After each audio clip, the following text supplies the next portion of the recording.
Oke teman-teman, jumpa lagi bersama saya di channel Barber ini. Kali ini saya akan memotong seorang pelajar, dipotong rapi ya teman-teman kali ini, karena akan mengikuti ujian semester, akhir semester kan. Dan ini mintanya sama gurunya harus dipotong rapi, tapi kita juga harus memperhatikan style rapi untuk pelajar itu kayak gimana. Jadi jangan masalah rapi, jangan asal dicepak kayak gimana orang tua gitu ya. Kita harus memperhatikannya untuk style yang paling cocok untuk pelajar itu kayak gimana. Oke, simak terus videonya sampai selesai dan jangan di skip agar kita bisa lebih akrab dalam melihat video ini. Dan jangan lupa di subscribe dulu ya teman-teman untuk bisa update tentang video terbaru kami, dan untuk mendukung kami agar kami juga bisa lebih semangat lagi dalam berkarya dalam motong rambut ini. Dan follow juga Instagram kami, itu ada @barber, silahkan di follow dan di kepo-kepo biar kita lebih banyak teman lagi lah. Banyak teman, banyak rezeki pokoknya. Selamat menonton dan sampai jumpa di akhir video.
Oke teman-teman, kira-kira kayak gitu hasil potongan saya kali ini. Mungkin ada kurang lebihnya, saya minta maaf. Bila teman-teman ingin menambahkan atau mengoreksi, mungkin teman-teman bisa ketik komentar di kolom komen di bawah ini.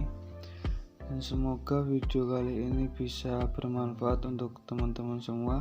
Terima kasih sudah menonton dan sampai jumpa lagi di video kami yang selanjutnya.